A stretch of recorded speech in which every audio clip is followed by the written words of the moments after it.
התערוכה הזאת היא בהשראת אדם מאוד מסוים, עידו קרידו רוזנטל, לוחם שלדג שנהרג ב7 באוקטובר. השם מאונט קרייזי מבוסס גם על הכינוי של עידו קרידו, קרייזי עידו, איך שכינו אותו ביחידה, וגם התקופה המשוגעת הזו שאנחנו כולנו חווים. I don't feel anything. זה גם סוג של בעצם לונה פארק כזה, שנכנסים אליו, רכבת הרים מטורללת כזאת, שאנשים מוזמנים להיכנס אליה ולהירגע.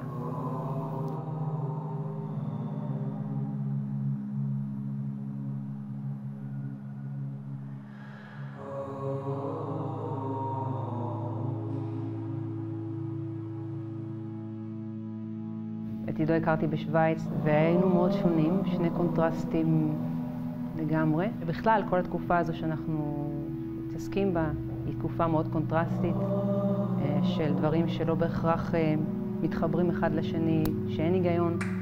כן, המציאות לפעמים עולה על כל דמיון.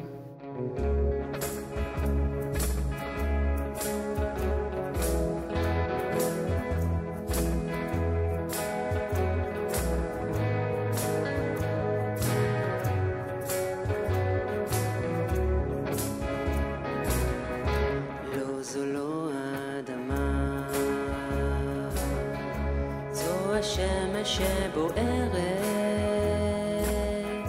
לילדה אחת קטנה, אף הבית כמו בסרט, היא שוכבת לבדה בין פרחי הברד. אולי נברח למזרח, אולי יש דרך אחרת, ואין עוד פחד מדפיקות הלב. הרים גבוהים עוד נטפס, ומה נראה בצד השני.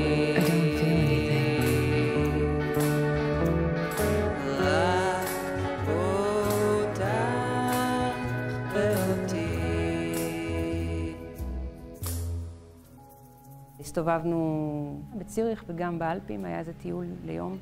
בהתחלה לא רציתי להסתובב עם זוג ישראלים בחו"ל, רציתי כמה שיותר רחוק. וגם משהו בדמות של עידו קצת איים עליי, הדמות הקשוחה, הדמות הגברית הזו, והיה לי שיפוטים כלפיו בהתחלה, ומהר מאוד השיפוטים האלה התפוגגו כשהבנתי שיש שם בן אדם מאוד פתוח, אוהב אדם, מקבל את כולם, שטוטניק כזה, כיפי, שנותן תחושה של ביטחון. לא יכולתי ללכת אפילו יחף בטבע. אז פתאום ללכת יחף, או לגעת בסלע, או להיות יותר חלק מהנוף, היה מאוד משמעותי בשבילי, והוא היה הדמות שהצגה את זה בשבילי אז. מאוד התרגשתי לעשות עבודה כמחווה לאדם, שגם אנשים שהגיעו על תערוכה אמרו שהם יכולים להרגיש אותו בחלל. אז אומנות כסוג של מתנה ונתינה, ולקחת זיכרון גם של אנשים שהם מישהו שהוא לא אני, כמו למשל אחותו שנתנה לי זיכרון שלה, שהוא לקח אותה למערה והייתה ילדה קטנה והיא פחדה, והוא העיר לה את הדרך, ועידו היה סוג של מאיר הדרך, הפנס של המשפחה. אז אני מרגיש שזה קצת כמו צייר לי כבשה בנסיך הקטן, שלוקחים זיכרון של מישהו אחר ועושים ממנו עולם שלם.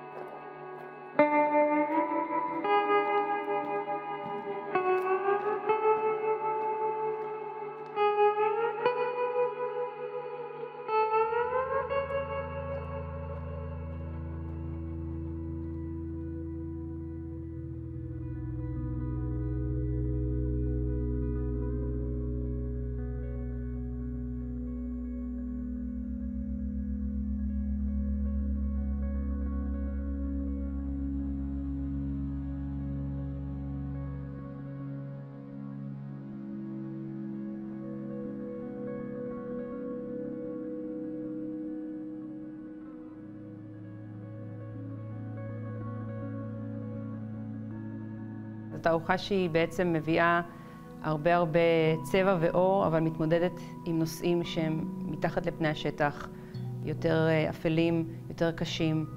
כמו בחלום, שיש דברים שבעצם הם לא בהכרח הגיוניים וקורים במקביל, אז גם בתערוכה הזאת יש הרבה דברים שקורים במקביל.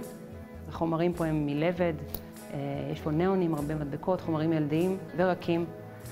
וגם הרקות הזאת היא משהו שאני מרגיש שאני מייצג, אולי בתוכי.